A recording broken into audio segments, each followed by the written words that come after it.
नमो अर्हन्ताळं नमो सिद्धाळं नमो आयरीयाळं नमो अज्झायाळं नमो लोये सव्यसाहुडं मङ्गलं भगवान् वीरो मङ्गलं गौतमो गणी मङ्गलं कुन्दकुन्दाद्यो जैनधर्मोऽस्तु मङ्गलं सर्वमङ्गलमाङ्गल्यं सर्वकल्याणकारकं प्रधानं सर्वधर्माणां जैनं जयतु शासनम् एवं प्रणमीय सिद्धे जिणवरवसहे पुणो पुणो समणे पडिवज्जदु सामण्णं जदि इच्छति दुःख परिमोक्षम् ईश सुरासुरमणुसिन्धवन्दितं तोदगायिकं ममलं प्रणमामि बड्ढमाणं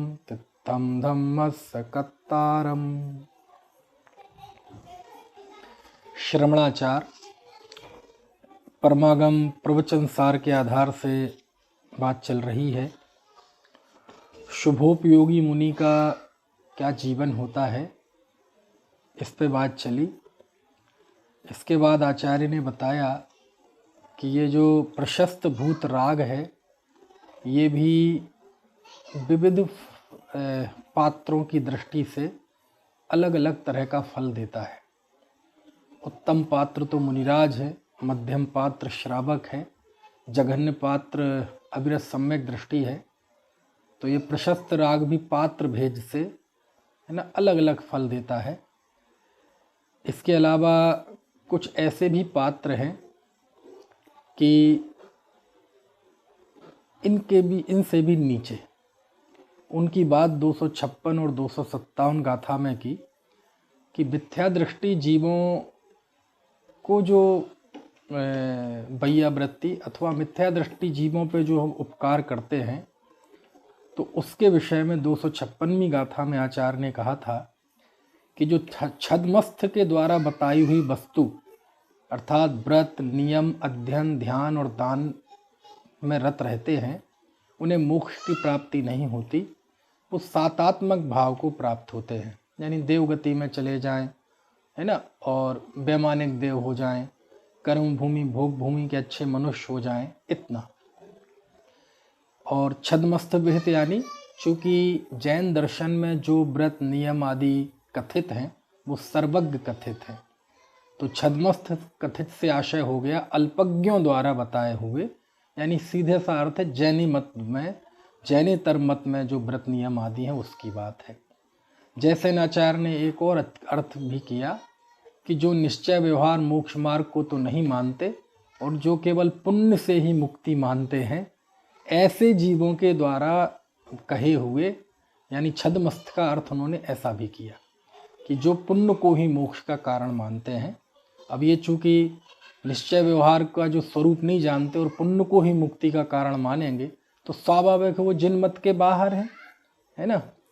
क्योंकि जो यही इसी प्रवचन सार में ही गाथा आई थी ना, जोड़हि मंडदि विशेषंतरम पुण्य पावाड़म सो हिंडदि घोरम पारम, है ना, संसार मोहमाच्छन्न, कि जो जीव पुण्य पाप में अंतर मानता है और दोनों को एक नहीं मानता, वह मूर्ख अज्ञानी चिरकाल तक संसार में हिंडदि भ्रमण करता है, रखड़ता है ना। तो इसलिए जो पुण्य को ही मुक्ति का कारण मानता है, तो वो स्वाभाविक है वो जैन नहीं है, अल्पज्ञ का मत है, वो उसका अपना मत है। ये सर्वज्ञ कथित, ये जिनागम की परंपरा, ये जिनामनाएं नहीं है। और लेकिन ऐसा जीव यदि व्रत नियम आदि करता है और उसकी यदि कोई जीव वैयावृत्ति दान आदि देता है, तो कहते हैं उसे मोक्ष नहीं होता। उसका साक्षात मोक्ष का कारण तो वो है राग है ही नहीं, शुभ राग, शुभ परिणाम, लेकिन वह परंपरा से भी मुक्ति का कारण नहीं है। वह तो यही है कि ये वो देव हो जाएगा, ठीक ठाक सा मनुष्य हो जाएगा। और उसके नीचे बात की 257 कि ऐसा जो परमार्थ को नहीं जानता है ना, जिसे ऊपर छद्मस्त कहा था, वैसे ही नीचे उसे अविदित परमत्थेसु कि परमार्थ का ज्ञान नहीं है, अब ऐसा कोई जीव हो लेकिन वह ऊपर की गाथा में तो वो व्रत नियम आदि करता था, लेकिन यहाँ यदि कोई विषय कषाय में ही है मतलब श्रद्धा से भी अज्ञानी है और क्रिया से भी पापी है। ऊपर वाला जीव क्रिया अज्ञानी तो था लेकिन उसका आचरण पाप और कषायमय नहीं था, इसका तो अज्ञान भी है और कषाय और पापमय जीवन है। तो ऐसी जीवों की जो प्रीति कर सेवा करते हैं वो कुदेवोसी मनुष्य वेसु, वे कुदेवों में कुत्सित मनुष्यों में और कुत्सित देवों में पैदा होते हैं। ठीक है, यहाँ तक बात आई थी 257 गाथा। अब आगे आचार्य बताते हैं कि 258-259 गाथाओं में है ना कि अब जब वो खुद बेचारे परेशान हैं, अज्ञानी मिथ्या दृष्टि, तो ऐसे जीव तो आपका पार कराने वाले मतलब आपके हितकारी नहीं हो सकते, आपके उद्धार करने वाले नहीं हो सकते, ये बात आती है। तो चलिए पहले हम पढ़ते हैं 258 गाथा। यदि ते विषय कसाया पावती परुविदाव अथेसु कहते तप्पड़ी बद्धा पूरी साड़िथारेगा होंती। शास्त्र में ऐसा कहा कि पाप विषय कषाय है, जो पुरुष उनमें लीन वे कल्याण कारक किस तरह। लिखते हैं आचार्य, यदि ते वे विषय कषाया यानी यदि वे विषय कषाय मतलब 5 इंद्रियों के जो विषय हैं, स्पर्शन इंद्रिय का ठंडा गरम रूखा चिकना कड़ा नरम हल्का भारी, रसना इंद्रिय का खट्टा मीठा कड़वा कषायला तीखा, घ्राण इंद्रिय का गंध दुर्गंध, नेत्र का काला पीला नीला लाल सफ़ेद, और कर्ण इंद्रिय का है ना ये 7 स्वर भी हैं, और अच्छे स्वर या बुरे स्वर, अच्छी वाणी या बुरी वाणी, और गंध दुर्गंध, ये सब, ये 5 इंद्रियों के जो विषय हैं वो विषय। ठीक है, और कषाया क्रोध मान माया लोभ, ये विषय कषाय पावती, ये पाप हैं, ति ऐसा सत्थेसु परुविदा, ऐसा शास्त्रों में प्ररूपण किया गया है। ठीक है, यदि ते विषय कसाया, वे विषय कषाय पावती, ये पाप हैं, ऐसा परुविदा प्ररूपित किया है। कहाँ? सत्थेसु मतलब शास्त्रों में। वा तो कहते तप्पड़ी बद्धा, उससे प्रतिबद्ध पुरुषा, कहते तप्पड़ी बद्धा, उससे प्रतिबद्ध पुरुष, कह, अब यहां लगाना कह, कैसे, ऋत्थारगा होंती, वह निस्तारक कैसे हो सकते हैं, यानी वो आपको संसार से प्राप्त है ना भाव से पार उतारने वाले, दुखों से छुड़ाने वाले, आपको कष्टों से है ना और जन्म मरण का नाश करने वाले वो कैसे हो सकते हैं। यानी वह तो खुद तो डूब ही रहे हैं और वो आपको भी उसी संसार में डूब, क्योंकि ये उपल नाव है ना, कुगरू को जैसे वहाँ उपल नाव कहा गया है। कहाँ? छेड़हाला में। तो कहते हैं ये जो विषय कषाय जिनको पाप कहा है, यदि कोई विषय कषाय के साथ प्रतिबद्ध है वह पुरुष, वह आपको क्या पार लगाएगा, वह तो बेचारा खुद डूब रहा है, उसको तो खुद ही शरण नहीं है, वह खुद पाप कषाय में डूबा हुआ है, आप उससे उम्मीद करेंगे कि वो आपको पार लगा देगा। तो कहते हैं नहीं, पार लगाने वाले तो वही हैं जिनके विषय नहीं है, कषाय नहीं है, सम्यक दृष्टि है, ज्ञानी है, आत्मानुभव संपन्न है, रत्नत्रय के धारी हैं, निश्चय व्यवहार मोक्ष मार्ग को समझते हैं, जानते हैं, शुद्धोपयोग की साधना करते हैं। ऐसे संत ही आपको पार उतार लगा सकते हैं। इसलिए उनको तीर्थ कहते हैं ना। किसी ने भजन भी बनाया था, बहुत चलता है वह समाज में, है ना। मुनिवर आज मेरी कुटिया में आए हैं, चलते फिरते तीर्थ पाए हैं। तीर्थ किसे कहते हैं? जिसके द्वारा तिरा जाए। तो भैया बीतरागी संत ही तीर्थ हैं, है ना। ये विषय कषाय में रत जीव तीर्थ नहीं है। ऐसे विषय कषाय जीवों की यदि आप सेवा करेंगे तो इसका फल तो कुमनुष्य और कुदेव, यानी कुत्सित देव और कुत्सित मनुष्य, ये ही हो सकते हैं आप। इनसे कोई ना तो अभ्युदय सुख होगा और ना मोक्ष सुख होगा, है ना। ना उत्कृष्ट देव हो सकते हैं और ना मोक्ष में प्राप्त कर सकते हैं। समझ में आया ना। इसलिए कहते हैं कि ये तो सब, है ना। कैसे, देखो क्या बढ़िया है, कैसे हृत्थारगा होंती, वो कैसे निस्तारक हो सकते हैं आपके, कैसे आपको पार उतारने वाले हो सकते हैं। ये तो खुद डूबेंगे और आपको भी डुबो देंगे। समझ में आए ना। तो फिर कौन है सुमार्ग का भागी, कौन है सुमार्ग का पात्र, कौन है? तो देखो 259वीं गाथा पढ़ते हैं। ओ वैरद पावो पुरिसो संभावो धम्मिगेषु सव्वेषु गुण समिधि दोव सेवी, गुण समिधि दोव सेवी हवदि सभागी सुमगस। ठीक है, एक बार फिर से पढ़ते हैं गाथा। उबरद पावो पुरिसो संभावो धम्मिगेषु सव्वेषु गुण समदि दोव सेवी हवदि सभागी सुमगस। संभाव धार्मिक जनों में निष्पाप अर गुणवान है, सन्मार्गगामी वे श्रमण परमार्थ मग में मगन है।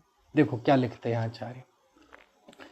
तो सा वह हबदी होते हैं सुमग्गस भागी, है ना।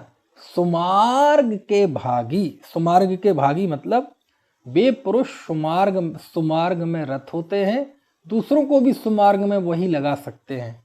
यदि ऊपर की गाथा से इसका तारतम्य बिठाया जाए तो वे ही सुमार्ग के भागी हैं और वे ही सुमार्ग पर लगा सकते हैं। कौन?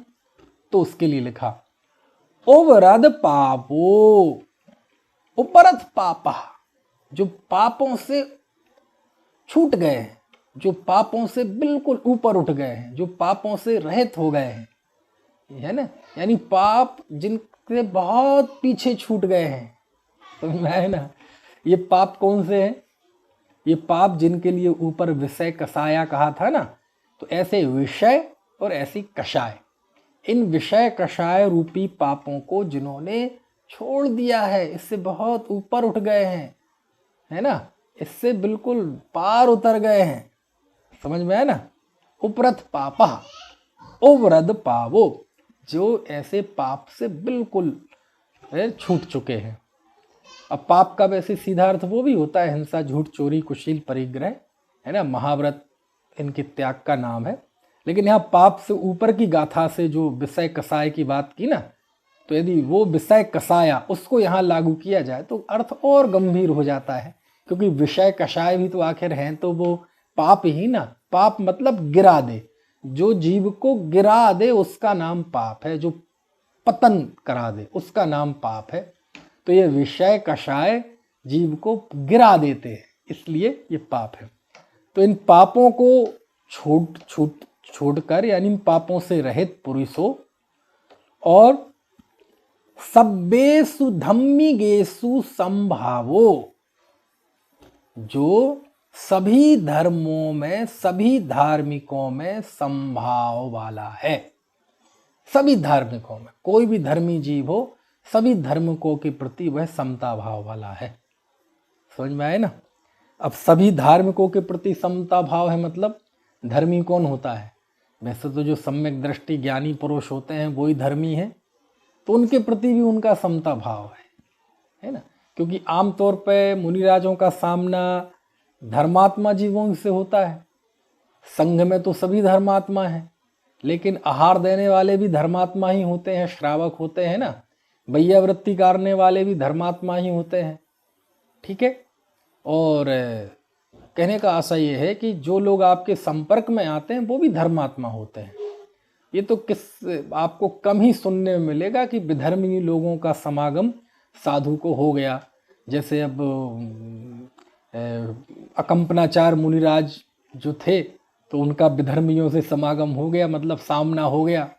तो ऐसे उदाहरण तो कम ही हैं, लेकिन आम तौर पे साधुओं का जीवन संग में है तो साधुओं के बीच में बीतता है, और आहार आदि के प्रसंग में, वैयावृत्ति के प्रसंग में उनका संयोग गृहस्थों से होता है, तो वो भी धर्मात्मा है। धर्मात्मा है यानी सम्यक दृष्टि तो है ही ना, श्रावक तो है ही ना, देवशास्त्र गुरु में श्रद्धा रखते ही है ना। और देखो, चरणानियोग के प्रसंग में सम्यक दर्शन का अर्थ वो नहीं होता कि आप कौन से सम्यक दृष्टि, औपशम्यक की इच्छा, उपशम्यक की इच्छा, अभी ये सब जेब में रखो ऐसी चीजें। तो वो अनंतानुबंधी की 4 और मिथ्यात्व की 3 प्रकृतियों का नाश करने वाले और 41 प्रकृतियों का सम्मर करने वाले, और शुद्धात्मा ही उपादेय है, उसकी रुचि, ऐसे निश्चय सम्यक, अभी वो बस सब बातें अभी गौण रखो। चरणानियोग के प्रसंग में सम्यक दृष्टि मतलब जो देवशास्त्र गुरु में विश्वास रखता है, समझ में आए ना। तो जहां ये बात आए ना गृहस्थ धर्मात्मा, तो वो सब व्यवहार सम्यक दर्शन की बात मुख्य रूप से लेना। निश्चय सम्यक दृष्टि हो तो बहुत अच्छी बात है, लेकिन ये चरणानियोग के प्रसंग में है ना, यदि कोई जीव सच्चे देवगुरु धर्म में विश्वास रखता है और सच्चे देवगुरु धर्म के अलावा किसी में विश्वास नहीं रखता, कुगुरु कुदेव को धर्म में, तो शास्त्र की भाषा में वह व्यवहार सम्यक दृष्टि है ना। तो आप कहेंगे कि निश्चय सम्यक दृष्टि तो व्यवहार के साथ ही होता है, नहीं होता है, ठीक है, असली व्यवहार तो निश्चय के साथ ही होता है, इसमें तो कोई संदेह नहीं है। इस बात का तो खूब गुरुदेव ने कितना शंखनाद किया है ना। लेकिन चरणानियोग आदि प्रसंग में जो आप यदि देवशास्त्र गुरु के पक्के भक्त हैं ना, किसी कीमत पे कुगुरु कुदेव कुधर्म का सेवन नहीं करते, तो आपको भी शास्त्र में सम्यक दृष्टि कहा है, व्यवहार सम्यक दृष्टि कहा है, और निश्चय सम्यक दृष्टि हो तो बात अलग ही है। और ये ही व्यवहार सम्यक दर्शन, निश्चय सम्यक दर्शन होने के बाद निश्चय के साथ वाला व्यवहार मतलब असल व्यवहार हो जाता है। तो क्या ये नकली व्यवहार है? अब उस असली व्यवहार की मुकाबले देखेंगे तो हमें इसे पूर्वचर व्यवहार कहना पड़ेगा, व्यवहार का व्यवहार कहना पड़ेगा, समझ में है ना। लेकिन अभी वो छोड़ दो, अभी चरणानियोग का प्रसंग चल रहा है। मुनि की जो वैयावृत्ति करने के लिए जाएगा, आहार देगा मुनिराज को, वो सब सिद्धांत ग्रंथों की अपेक्षा से वो श्रावक होंगे, पंचम गुण स्थानवर्ती होंगे, ऐसा नहीं है। वो सब व्यवहार श्रावक की बात हो, निश्चय भी हो तो बहुत अच्छा है, समझ में आया ना। लेकिन अभी भेद करो ही क्यों? ये तो मैंने बीच में सावधानी के लिए इसलिए कहा क्योंकि हम धर्मात्मा कह रहे हैं उन जीव को कि वो धर्मात्मा है। तो हाँ, तो ऐसे धर्मात्माओं के प्रति भी मुनिराज का समता भाव होता है। तो उवरद पावो, जो जिन्होंने पापों को यानी विषय कषायों को छोड़ दिया है, और जो सभी धार्मिकों के प्रति जिनका समता भाव है, समता भाव वाले हैं। ये तो बहुत पहले ही पढ़ा है, समसत्तु बंधु बग्गो सम सुह दुख पसंसड़ेंद समो समलोठु कंचणों पुण जीवद मरणे समो समणो, 241वीं गाथा में पढ़ के आए ना। तो वही बात यहाँ है, समता भाव। एक दूसरा भी अर्थ है सभी धार्मिकों में, सभी धार्मिकों में मतलब सभी धर्म, वस्तु के अनेक धर्म होते हैं ना, जितने वस्तु के धर्म हैं उतने ही वचन व्यवहार हो सकते हैं, और जितने वचन व्यवहार हैं उतने ही नए हो सकते हैं। नए कितने होते हैं? तो कहते हैं नए 2 भी होते हैं, द्रव्यार्थिक पर्यायार्थिक अथवा निश्चय व्यवहार। 3 भी होते हैं, शब्द नए, अर्थ नए, ज्ञान नए। 7 भी होते हैं, नैगम नए, संग्रह नए, व्यवहार नए, ऋजु सूत्र नए, शब्द नए, समभिरूढ़ नए, एवं भूत नए। और संख्यात भी होते हैं वचनों की अपेक्षा, समझ में आए ना। और आपके विकल्पों की अपेक्षा असंख्यात भी होते हैं, और वस्तु में पाए जाने वाले अनंत धर्मों की अपेक्षा नए अनंत भी हो सकते हैं। कैसे हो सकते? अनंत नए हो सकते हैं। क्यों? क्योंकि वस्तु में पाए जाने वाले अनंत धर्म हैं। तो एक एक धर्म को यदि एक एक नए विषय बनाए तो अनंत हो सकते हैं। तो वो तो संभावना ही है, ऐसे अनंत आज तक किसी ने प्रयोग नहीं किए, लेकिन बताने का अर्थ, जो बात कहते हैं उसके पीछे कुछ ना कुछ आपका मस्तिष्क परिपक्व होता है इन चीज़ों को जानने से। भले अनंत प्रयोग आप कभी नहीं करेंगे, है ना, असंख्यात भी नहीं करेंगे, संख्यात ही करेंगे, और वो गिने चुने जो शास्त्रों में है वही करेंगे। 47 भी है, 47 नए भी है ना, अभी इसी ग्रंथ के आखिरी में अमृतचंद स्वामी ने परिशिष्ट में बताए हैं। तो कहने का आशय है कि वस्तु में जो विविध पक्ष पाए जाते हैं, विविध धर्म पाए जाते हैं, है ना, निश्चय व्यवहार की जो सेंसिटिव शैली है उसके अनुसार निश्चय से वस्तु का स्वरूप, व्यवहार से वस्तु का स्वरूप, है ना, द्रव्यार्थिक पर्यायार्थिक से तो उसका वस्तु का स्वरूप। तो कहते विभिन्न वस्तु के जो पक्ष हैं, तो बोले समता भाव में होना मतलब कि इनमें किसी का पक्ष नहीं होना, वस्तु के एकांत धर्म का पक्ष ना होकर, है ना, समता भाव में स्थित रहना, मतलब वस्तु को अनेकांतात्मक निष्पक्ष, है ना, ग्रहण करके उसमें लीन रहना, इसका नाम है सभी धार्मिकों में समता भाव का होना। अभी कितना अच्छा अर्थ है, समझ में आए ना। और जिध्यानाचार्य जयसेनाचार्य ने ये अर्थ किया है। ठीक है, तो क्या हुआ मतलब, अब ये जैसे वो उसमें आए ना कि प्रमाण नय निक्षेप को नवद्योत अनुभव में दिपे, छह ढाला में, ऐसे ही जीवाजीव अधिकार समय सार में भी कलश आया है। उदयतीना नय श्री रस्त मेति प्रमाणम क्वचित अपिचिना बिंबो व्यापी निक्षेप चक्रम, कि जिस समय आत्मानुभूति प्रकट होती है तो उस समय नयों की लक्ष्मी उदित नहीं होती, प्रमाण अस्त हो जाता है, निक्षेप कहाँ चले जाते हैं सो में पता नहीं चलता, क्या कहें द्वैत भाषित ही नहीं होता। तो ये वस्तु के विविध प्रकार के जो पक्ष हैं, इन पक्षों में पक्षपाती नहीं होते, यानी नए पक्षाती क्रांति की अवस्था को संभाव कहा है। कितना बढ़िया अर्थ किया है ना जयसेनाचार्य ने, कि जो समय सार में जो कर्ता कर्म अधिकार के आखिरी की, है ना, 142, 143, 144वीं गाथाएं हैं, उसमें नए पक्षाती क्रांत की बात है कि समय सार तो जो नए पक्षाती क्रांत है वो है, जो नए पक्षाती क्रांत है, जिन्होंने पक्षपात से रहित निष्पक्ष आत्मा को जाना है, वो ही वास्तव में समय सार को जानने वाले हैं। और अमृतचंदाचार्य ने तो वहाँ कलशों की भी झड़ी लगा दी, है ना, एकस्य बद्धो न तथा परस्य यस तत्व वेदी, है ना, पढ़े हैं आपने, है? तो बहुत अच्छा है, मतलब वो कि पहले पक्ष खड़ा होना और फिर पक्ष से निष्पक्ष होना। जैसे जब हम वो दही मथते हैं ना मथानी से, तो एक हाथ से डोरी खींचते हैं, दूसरी ढीली करते हैं, फिर जिसे ढीला किया था उसे खींचते हैं, फिर जो खींचा था उसे ढीले करते हैं, ऐसे। और जब मक्खन निकल आता है तो फिर क्या करते हैं, बोले अब ये रस्सा कसी बंद करो, अब माल निकल आया है उसका आनंद लो। दृष्टांत है, वैसे तो मक्खन हमारे यहाँ वक्ष माना गया है। तो पहले भी हम रस्सा कसी नहीं कर रहे थे और बाद में भी रस्सा कसी नहीं कर रहे थे, तो दोनों में फर्क क्या था, बोले रस्सा कसी नहीं करने और बाद में भी रस्सा कसी छोड़ने के बीच में जो यात्रा हुई वो यात्रा हुई खींचने और करने की। इससे क्या निकला, इससे मक्खन निकल आया। समझ में आया ना। ऐसे ही नयों के प्रयोग द्वारा वस्तु को इस पक्ष से जानना, इस पक्ष से जानना, और वस्तु के फिर सभी पक्षों में निष्पक्ष हो जाना और वस्तु में तल्लीन होना, निष्पक्ष आत्मा में निष्पक्ष भाव से अभेद आत्मा का अनुभव करना, उसे भी समता भाव कहते हैं। वो भी अर्थ किया है ना। तो उबरद पावो पुरुषो, पापों से रहित और सभी धार्मिकों में संभाव रखने वाला पुरुष, और गुण समिदिद उब सेवी, गुणों के समूह का सेवन करने वाला। किसके समूह का सेवन करने वाला? गुणों के समूह का सेवन करने वाला।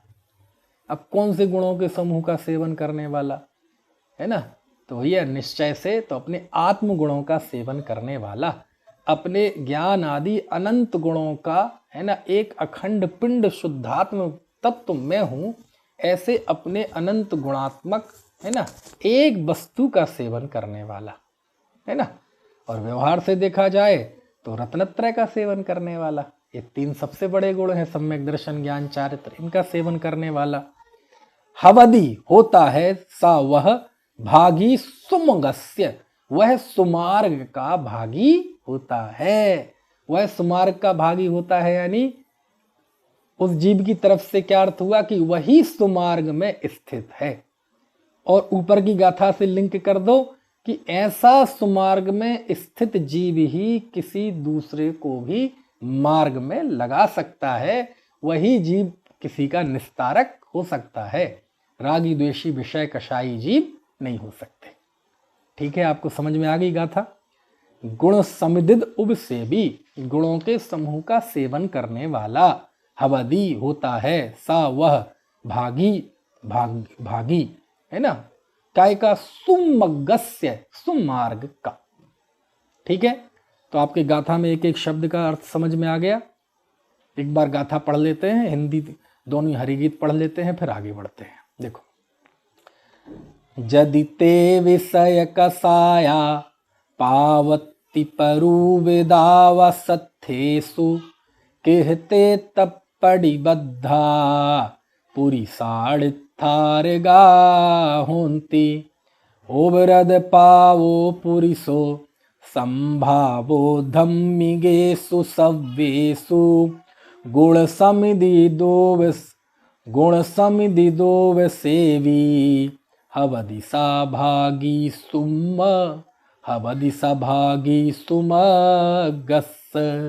ठीक है, कहीं कहीं वो मात्रा यहाँ वहाँ है जाए तो दिक्कत आ जाती है। हिंदी, शास्त्र में ऐसा कहा है कि पाप विषय कषाय है, जो पुरुष उनमें लीन वे कल्याण कारक किस तरह। संभाव धार्मिक जनों में निष्पाप अर गुणवान है, सन्मार्गगामी वे श्रवण परमार्थ मग में मगन है। ठीक है, चलिए अब वो जो मैंने आपको बात कही थी ना ऊपर की गाथा से ज्वाइंट करके, कि अलग से भी जोड़ सकते हैं कि ऐसे जीव सुमार्ग के भागी हैं और दूसरों को भी सुमार्ग में लगा सकते हैं। लेकिन ये बात 260वीं गाथा में आचार्य ने कह दी है अपने आप ही। देखो 260वीं गाथा,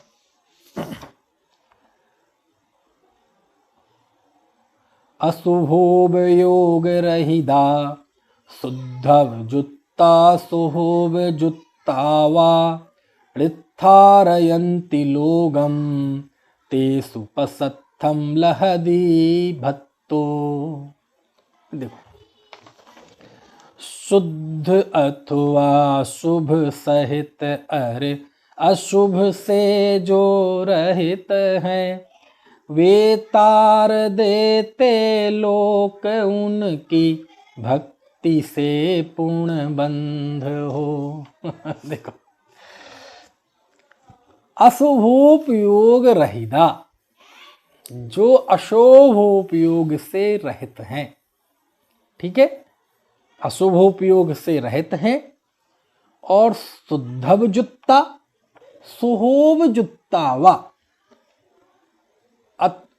है ना, और जो शुद्धोपयोग से अथवा शुभोपयोग से युक्त है। शुद्धव जुत्ता शुद्धोपयोग से युक्त है और सुहोब जुत्ता जो शुभोपयोग से युक्त है। और रहित किससे हैं? अशुभोप योग रहिदा, अशुभोपयोग से रहित है, शुद्धोपयोगी है अथवा शुभोपयोगी है ना। ऋत्थारयन्ति लोगम तेसु पसत्थम लहदी भत्तो, लोग को दुनिया के लिए है ना, जीवों के लिए वह ऋत्थारयन्ति, वे उनका निस्तारण करने वाले, मतलब वे उनके पार लगाने वाले वे उनको तारने वाले होते हैं, है ना। और तेसु मतलब उन मुनियों का भक्तो भक्ति पसस्थम लहदी, और उनकी जो भक्त होते हैं, उनकी भक्ति करने वाला जो जीव होता है वह पसत्थम लहदी, वह जीव उत्तम स्थान को प्राप्त करता है। ठीक है ना, वह जीव उत्तम स्थान को प्राप्त करता है। अब उत्तम स्थान से मतलब क्या है? तो उत्तम स्थान से मतलब ना तो वह कुदेवों में और कुमनुष्यों में पैदा होता है, ना वह सुमनुष्यों में और सुदेवों में पैदा होता है, यानी वह वास्तव में परंपरा से मुक्ति भी प्राप्त करता है और साक्षात तो वह जीव, है ना, उत्तम सांसारिक पद प्राप्त करता है। ठीक है ना। तो इस तरह से ये 260वीं गाथा हुई कि वह ऐसे प्रशस्त पुण्य को प्राप्त, यहाँ कोई पद की तो बात की नहीं, देखो प्रशस्त पुण्य को प्राप्त करता है। और प्रशस्त पुण्य किसका नाम है? प्रशस्त पुण्य यानी सीधी सी बात है, जिस पुण्य को हम परंपरा से मोक्ष का कारण कह सकें वो प्रशस्त पुण्य। और इससे सीधी सी बात है कि चूंकि ज्ञानी का सम्यक दृष्टि का प्रशस्त राग, सम्यक दृष्टि का पुण्य ही व्यवहार से परंपरा से मुक्ति का मार्ग कहलाता है। मिथ्या दृष्टि का तो शुद्धोपयोग तो होता ही नहीं उसे, मिथ्या दृष्टि को शुभोपयोग भी नहीं होता मुख्य रूप से देखा जाए तो, है ना। मिथ्या दृष्टि के जो शुभ परिणाम होता है, पुण्य भाव होता है, वह पुण्य भाव भी हकीकत में देखा जाए तो वह परंपरा से भी मोक्ष का कारण नहीं है। यदि पुण्य को परंपरा से भी मोक्ष का कारण कहते हैं तो वो ज्ञानी का पुण्य है, अज्ञानी का नहीं। तो ऐसे ही वह प्रशस्त पुण्य भाव को प्राप्त करता है। वह प्रशस्त पुण्य भाव परंपरा से मुक्ति का कारण है और इसके अलावा वह अभ्युदय का कारण है। उत्तम देव गति में देव, है ना, उत्तम देव उसे बनाता है। ठीक है ना। तो इसलिए ये लिखा। तो कुल मिला के ये बात बता दी। इससे एक बात तो क्लियर हो गई इस 260वीं गाथा से कि मुनिराज के अशुद्धोपयोग नहीं हो, अशुभोपयोग नहीं होता। लिखा ना, अशुभोपयोग रहिदा, क्योंकि प्रथम 3 गुण स्थानों में मुख्यता से अशुभोपयोग कहा है। चौथे 5वें गुण स्थान में बढ़ता हुआ शुभोपयोग है और 7वें से 12वें तक शुद्धोपयोग है बढ़ता हुआ, और उसके बाद उसका फल है। तो मुनिराज के अशुभोपयोग नहीं है, उनके 2 ही उपयोग हैं, शुद्धोपयोग और शुभोपयोग। और इसकी टीका में अमृत जयसेन स्वामी ने एक ही जीव में घटित किए हैं कि वही जीव कभी वीतराग चारित्र वाला होता होगा, शुद्धोपयोगी होता है, और वही जीव भेद रत्न त्रयवान शुभोपयोगी होता है ना। तो अब ये दोनों ही बातें हैं। मुनियों में भेद कर सकते हैं प्रमुखता और गौणता की अपेक्षा की, शुद्धोपयोगी और शुभोपयोगी, और वो ही मुनि शुद्धोपयोगी भी हैं और शुभोपयोगी, दोनों ही व्याख्याएं यहाँ आई हैं। तो उसमें अपन को कोई परेशानी नहीं है। तो इतना तो साफ हो गया कि शुद्धोपयोग में हो या शुद्धोपयोगी हो, निस्तारक आपका पार करने वाले, आपका बेड़ा पार करने वाले वही मुनि हैं, भले ही वह शुद्धोपयोगी हो अथवा शुभोपयोगी हो, शुद्ध भाव में स्थित हो अथवा शुभ भाव में स्थित हो, आपको पार लगाने वाले वही हैं और दूसरा कोई पार लगाने वाला नहीं है। कैसे पार लगाएंगे जी? अजी शुद्धोपयोग में स्थिर है तो हे गुरुवर शाश्वत सुख दर्शक, यह नग्न स्वरूप तुम्हारा है, जग की नश्वरता का सच्चा दिग्दर्शन करने वाला है।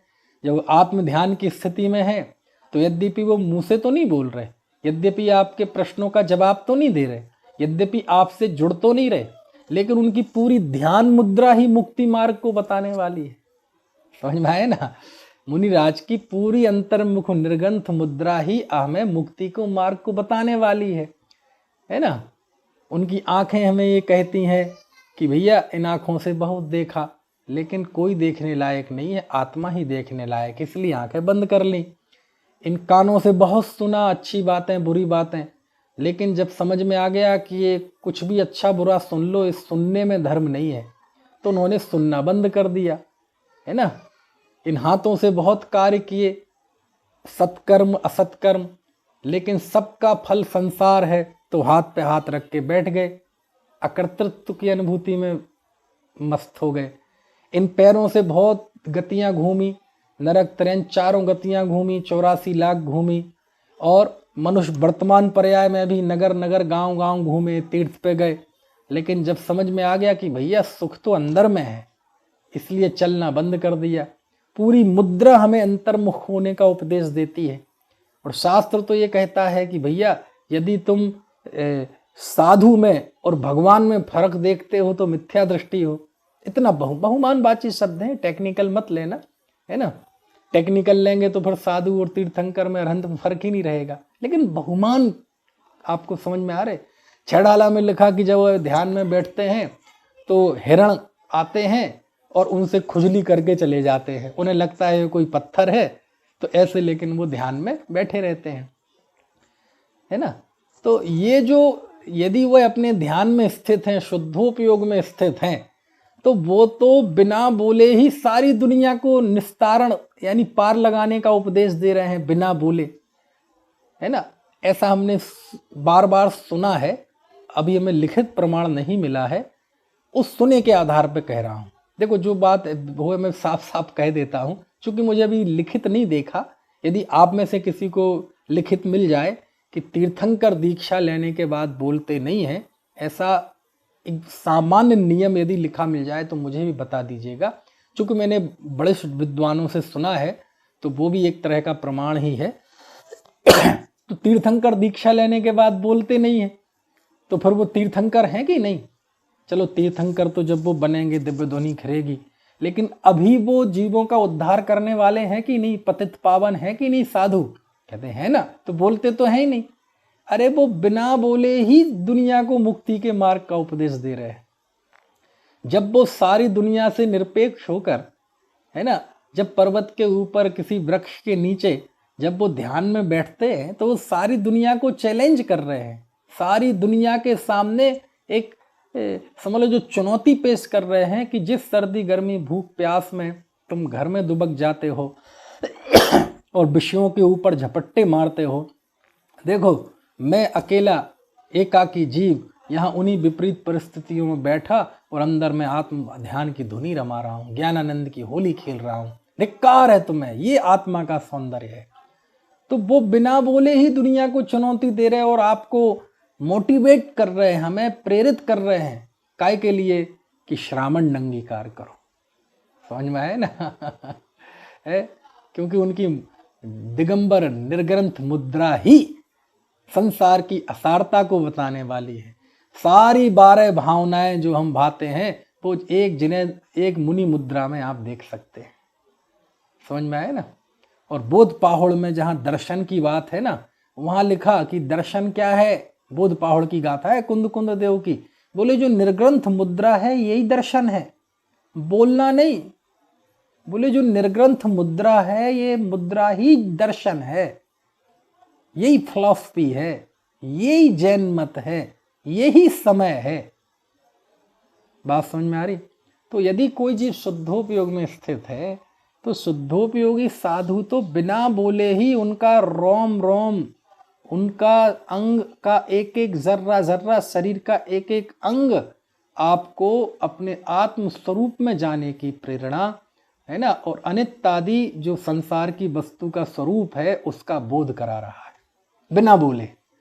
मुनिराज चलती फिरती 12 भावना है, मुनिराज चलते फिरते तीर्थ हैं, मुनिराज चलते फिरते भेद विज्ञान की कला है, मुनिराज चलते फिरते जैन धर्म है। समझ में आया ना?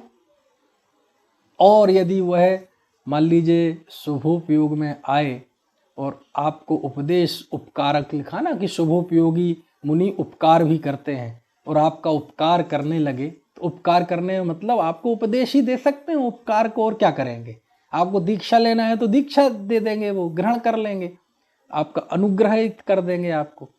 तो यदि वो बोलेंगे तो बोल के भी आपका पार लगाएंगे, उनकी जो वाणी से तत्व का स्वरूप निकलेगा, भेद विज्ञान की कला निकलेगी, अनासक्त भाव निकलेगा, है ना, वैराग्य की वर्षा होगी उनकी वाणी से। समझ में आए ना, तो वो भी आपके लिए कल्याणकारी है। तो लिखा ना कि शुद्धोपयोगी हो अथवा शुभोपयोगी हो, दोनों ही स्थिति में वह प्रशस्त राग प्राप्त करता है, यानी वह ही आपके निस्तारक होते हैं, वो ही आपको पार लगाने वाले होते हैं। तो क्या शुभोपयोगी तो हो जाएंगे, वो हमें समझा देंगे, बता देंगे हे जीव, लेकिन शुद्धोपयोगी कैसे हो जाएंगे? समझ में आया ना। तो कहते शुद्धोपयोग में जो रथ हैं वो तो बिना बोले भी आपको सब कह रहे हैं, सब कह रहे हैं। समझ में आया है? ऐसा होता है। आपने देखा होगा इतने प्रथमान योग में उदाहरण आते हैं कि भयंकर भयंकर क्रूर प्राणी और सामने मुनि को देखकर शांत हो जाते हैं, है ना। पार्श्वनाथ का जीव था हाथी, वह भी अरविंद मुनि को देख के बिल्कुल शांत हो गया। तो अरविंद मुनि ने क्या जादू कर दिया, कुछ तंत्र मंत्र किया होगा, कुछ नहीं, वो तो बैठे रहे शांत। जब वो अमितंजय और अमितगणी नाम के दो मुनि जब वो आए शेर को समझाने, तो आप देखो परिस्थिति क्या होगी। यहाँ तो हम पिंजड़े में बंद शेर को देख के डर जाएं, उसकी आवाज़ कोई नकली आवाज़ निकाल दे तो डर जाएं। तो प्रश्न ये है कि उस शेर को भाई भाषा भी नहीं समझते एक दूसरे की, है ना, फिर भी वह शेर उनको देख के कैसे शांत हो गया। तो यही तो देख रहा था वो कि ये देखो दो मुनिराज, सारी दुनिया तो हमें देख के भागती है, भयभीत हो जाती है, डरती है, हमें देख के हार्ट बीट मतलब हार्ट फेल हो जाए कईयों का, तो नाम सुन के कईयों का। लेकिन ये है इनके चेहरे पे तो कोई डर ही नहीं है, इनके चेहरे पे तो बिल्कुल शांति शांति शांति। यानी ये कौन से जीव हैं जो मुझसे डरते नहीं हैं। और शेर भी डरता है, क्योंकि वो तो शेर है और मनुष्य सवा शेर है। वो तो शेर है और मनुष्य सवा शेर है। मनुष्य से तो ये काले सिर वाले से तो सब डरते हैं। मनुष्य कोई शिकारी पहुंच जाए तो सारे पशु पक्षी डर के भाग जाते हैं। मनुष्य यदि ऐसी मशाल लेके पहुंच जाए तो सारे जंगली जानवर डरते हैं, आग से सब डरते हैं। तो ये कौन से हैं कि इनसे ना तो ये डर रहे हैं और ना मुझे इनको देखकर ऐसा भाव आ रहा है कि ये मुझे कोई नुकसान पहुंचा सकते हैं। इनके चेहरे पे, आंखों में जो करुणा है, इनके चेहरे पे जो सौम्य भाव है, ये उनके अंदर की करुणा और उनके अंदर की निष्कलंकता को बताने वाली जो उनकी मुद्रा है, ये सबसे पहले तो वह मुद्रा को देख के प्रभावित होता है। कौन? वह त्रेंच शेर। समझ में आया ना। अभी उपदेश कहाँ दिया है? अन्यथा किसी पशु के सामने कोई मनुष्य आ जाए तो एकदम झपट नहीं मार लेगा, पकड़ नहीं लेगा, लेकिन ऊपर से उतर के आए हैं, यानी बिल्कुल निष्प्रही हैं। इनके अंदर कोई भय नहीं, कोई डर नहीं, कोई विकार नहीं, कोई हमें नुकसान पहुंचाने की नीयत नहीं। आज तक मैंने जितने दुनिया के जीव देखे और दुनिया के जितने मनुष्य भी देखे, ये सब तो उनसे कुछ अलग हैं, ये तो उनसे कुछ निराले हैं। इनकी तो प्रवृत्ति भी कुछ और है। अभी तक हमने राजसी वस्त्र वाले बहुत देखे, सामान्य वस्त्र वाले बहुत देखे, सिर पे पगड़ी और ये सब वाले भी बहुत देखे, है ना, लेकिन ये तो अलग ही है, निर्वस्त्र है। समझ में आए ना। कोई विकार नहीं इनको, कोई डर नहीं। ऐसे जंगल में आता कौन है, लेकिन इस जंगल में भी इतने कोई। तो ये जो एक इंट्रक्शन, समझ में आए ना, है ये इंट्रक्शन, ये बोलो वो शेर को प्रभावित करता है कि नहीं करता है? तो कहते हैं भैया शुद्धोपयोगी हो अथवा शुभोपयोगी हो, दोनों ही मुनि जीवों को पार लगाने वाले होते हैं। दोनों ही मुनि जीवों को पार लगाने वाले होते हैं। वो बोले तो भी कल्याण करने वाले, और ना बोले तो भी कल्याण करने वाले। समझ में आए ना। ऐसे है, तीर्थंकर बोलते नहीं है तो वो किसी को पार नहीं लगाते मुनि जीवन में। अरे कितने ही जीव उनको देख के, है ना, उन्हें ऐसा लगता है कि देखो ये है जीवन, तो ये है ना। इसलिए कितना बढ़िया लिखा, अशुभोव योग रहिदा शुद्धव जुत्ता सुहोव जुत्ता वा वृथारयंति लोगम तेसु पसत्थम लहदि भक्तो। है ना, कि अशोभयोग से रहित, शुद्धोपयोग से युक्त अथवा शुभोपयोग से युक्त वे लोक का निस्तारण, मतलब उनका पार लगाने वाले होते हैं, जो उनमें भक्त पसत्थम लहदी, उनमें प्रशस्त राग को प्राप्त करता है। यानी उनकी सेवा शुश्रूषा से प्रशस्त राग होता है और वो ही आपको पार लगाने वाले हैं। और दुनिया में कोई वस्त्र सहित साधु, निर्वस्त्र भी हो लेकिन कषाय विषय कषाय में रहे साधु, है ना, निर्वस्त्र भी हो लेकिन बाहर से कषाय और विषय से रहित दिखाई देता हो, लेकिन जिसकी वाणी में मिथ्यात्व का पोषण हो, ऐसा साधु, उत्सूत्रभाषी साधु, ये सब जीवों को डुबोने वाले हैं। लेकिन ऐसे साधु जीवों को, लोक को पार उतारने वाले हैं। समझ में आए ना। ऐसा बहुत बढ़िया विवेचन कुंद कुंद स्वामी ने किया है। अब इसमें तो प्रथमानुयोग खूब सुनाया जा सकता है, मुनिराज की पूरी भक्ति की जा सकती है। अब हम आत्मार्थियों के बीच में मैं भक्ति की बात क्या बोलूं, हमारे तो रग रग में वो भक्ति बसी हुई है। गुरुदेव श्री कहा करते थे कि हम तो ऐसे मुनियों के दासानुदास हैं, दास नहीं दासानुदास हैं। तुम्हारा तो रोम रोम भक्ति से पुलकित है ना। तो आप इसमें इस प्रसंग में मुनिराज कैसे हमें उपदेश देते हैं, वो सारे गीत आप यहाँ गुनगुना सकते हैं। समझ में आए ना। उनकी सौम्य मुद्रा के सारे भजन गीत यहाँ गुनगुना सकते हैं। बात समझ में आ रही है। और बे मुनि बर कब मिली हैं उपगारी, ऐसे गीत भी आप यहाँ गुनगुना सकते हैं। समझ में आए ना। परम गुरु बरसत ज्ञान झरी, वो तो परम गुरु हैं, तीर्थंकर हैं, है ना। तो ऐसे ठीक है। चल, अब इसके बाद आगे जो गाथा शुरू होगी, ये आगे की कुछ गाथाएं ये बहुत ज़बरदस्त है, बहुत ज़बरदस्त है। क्योंकि कुछ इसमें ऐसी बातें भी आएंगी कि आपको आत्मार्थी और मुमुक्षु होने के नाते थोड़ा सा झटका भी लग सकता है। क्योंकि हम में से बहुत जीव ऐसे होते हैं कि हमारे दिमाग तो फिक्स है ना, कि जितना हमने मोटा मोटा पढ़ा, सोचा, समझा, बस उतना ही हम सुनते हैं, उतना ही पढ़ते हैं। लेकिन आगे की गाथाओं में कुछ ऐसी बात भी आने वाली है कि आपको लगेगा यार ये कैसे हो सकता है। चलो प्रश्न छोड़ के मैं बात करता हूँ, प्रश्न छोड़ के जवाब हम सुबह लेंगे। क्या प्रश्न है? नहीं, शाम को लेंगे प्रश्न। कि मान लीजिए कोई एक साधु है,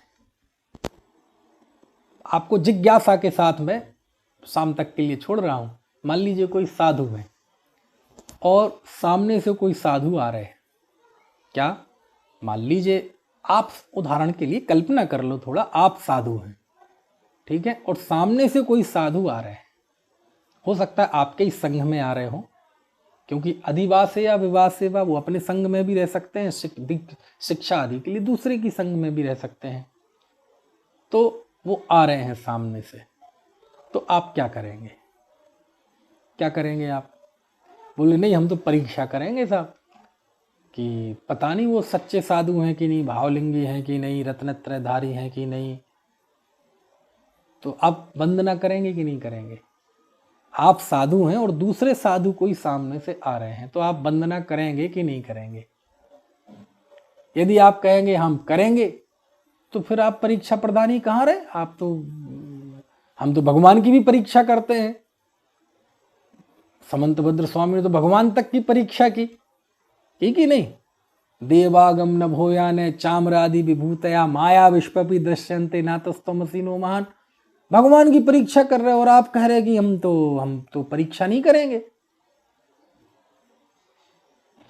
समझ में आया ना? नहीं करोगे आप परीक्षा, तो नहीं करेंगे तो कर लो परीक्षा। आपका तो उनका परिचय ही नहीं, क्या परीक्षा करोगे? बस यही दिखेगा कि वो नग्न है, बढ़िया ईर्या समिति से चले आ रहे हैं, हाथ में पिछी कमंडल है, शरीर ऐसा नहीं है कि कोई बढ़िया हेयर स्टाइल हो जिससे पता चले कि ये शरीर का संस्कार करते हैं। तो उनका केश लुंचपना, शरीर के प्रति है ना, श्रृंगार आदि का, ये तो आपको ये प्रथम दृष्टया दिखाई दे गई हैं। अब इससे ज़्यादा और क्या परीक्षा करोगे आप? कुछ बात समझ में आ रही कि नहीं? बोले नहीं, उनको आएंगे, देखेंगे, उनसे बातचीत करेंगे, वो रहेंगे, फिर हम कुछ करेंगे। तो ये क्या व्यवस्था है इसके अंदर? हम वंदना करें कि नहीं करें? यदि हम वंदना नहीं करेंगे, परीक्षा करके करेंगे, तो परीक्षा तो बाद में होगी। अभी खड़े खड़े तो परीक्षा हो नहीं सकती ऑन द स्पॉट। और जितनी हो सकती है वो दिख ही रही है कि उनके साथ कोई परिग्रह नहीं है ना, और शरीर के प्रति संस्कार से रहित हैं, बढ़िया 4 हाथ जमीन देख के चल के आ रहे हैं, कोई गृहस्थ आदि से बातचीत संपर्क नहीं है, तो ये परीक्षा तो प्रथम दृष्टया हो ही गई। तो ये क्या व्यवस्था है? और ये अभी तो हमने आपको कहा कि आप साधु बन के ये सोचें। अब साधु नहीं, आप गृहस्थ हैं, मान लीजिए गृहस्थ हैं, और आपके सामने कोई ऐसे महाराज श्री आ जाएं, आप उन्हें नहीं जानते कौन है, लेकिन दिख रहा है नग्न है, हाथ में पिछी कमंडल है, शरीर में कोई ऐसा नहीं लग रहा कि कोई संस्कार करते हों, है ना, या अच्छी फ्रेंच कट दाढ़ी हो, बढ़िया हेयर स्टाइल हो, उससे पता चल जाएगा ये तो शरीर का संस्कार करते हैं। तो वो भी नहीं है, केश लुंच के चिन्ह भी बराबर दिख रहे हैं, शरीर के प्रति संस्कार नहीं है, ये भी दिख रहा है, 4 हाथ जमीन देख के चलते, ये भी दिख रहा है, कोई परिग्रह नहीं है, साथ में गाड़ी याड़ी ठेला वेला रुपए पैसा ये भी नहीं है, बिल्कुल हाथ में केवल पिछी कमंडल है, कोई गृहस्थों के साथ बातचीत करते नहीं आ रही कि उनसे कोई राग द्वेष वर्धक बातें कर रहे हों, ये है। तो आप नमस्कार करेंगे कि नहीं करेंगे? तो दोनों ही दृष्टि से सोचो, मुनि हो आप तो करोगे कि नहीं, गृहस्थ हो आप तो करोगे कि नहीं, समझ में? तो ये प्रश्न है हमारा। अब आप आगे की गाथा थोड़ा पढ़ना, थोड़ा विचार करना, और क्या आपका जवाब है उससे कल फिर आप मिलाना। तो ये बहुत अद्भुत बात आएगी, बहुत गजब चर्चा आएगी, प्रासंगिक भी है, क्योंकि हर एक व्यक्ति के सामने प्रश्न है कि साहब हम मुनि की वंदना करें कि नहीं करें। समझ में आया ना? वर्तमान के मुनियों की वंदना करें कि नहीं करें। तो हमें वर्तमान और भूत और भविष्य से कुछ लेना देना नहीं है, हमें तो मुनि का वंदना का आदि का स्वरूप क्या है वो समझना है। वो किसी पे भी लागू हो, वो यदि वर्तमान में कोई उस योग्य दिखता हो तो वह वंदना करने लायक है, और उस योग्य पहले नहीं दिखा हो, आज भी नहीं दिख रहा और भविष्य में भी ना दिखे, तो हो सकता है आपको जीवन में बिना गुरु की प्रत्यक्ष विनय के ही जीवन छोड़ना पड़े। यानी आपकी झोली में इतना पुण्य नहीं है कि आप ऐसे संत के दर्शन कर सकें। दोनों ही स्थिति बन सकती है, और उस कसौटी पे हो तो वर्तमान का भी कोई हो सकता है, सब दिखता तो नहीं है, आपको नहीं दिखता, हो सकता है ऐसी जगह हो जो आपने देखा ना हो, है ना। तो सब स्थितियां बन सकती हैं, लेकिन अभी दिमाग से आप सब पूर्वाग्रह निकाल दें, और मैंने जो प्रश्न खड़े किए हैं आप मन से मत सोचें ऐसा होना चाहिए ऐसा। ये दिक्कत क्या है, हमारे सब मन से सोचते हैं, इसलिए सारी दिक्कतें खड़ी होती हैं। हम आगम नहीं पढ़ते, शास्त्र नहीं पढ़ते, इसलिए सब मुसीबतें। आगम सारी समस्याओं के समाधान करने वाला है, और सारी समस्याओं का समाधान जड़ ये अज्ञान भाव है ना। तो आप अपने मन से नहीं, जो मैंने प्रश्न उठाया है आप आगे की गाथाएं पढ़ना, और गाथाओं में आपको कुछ जवाब मिले तो आप तैयार रखना, फिर शाम को बात करेंगे, ठीक है। अभी की बात समाप्त।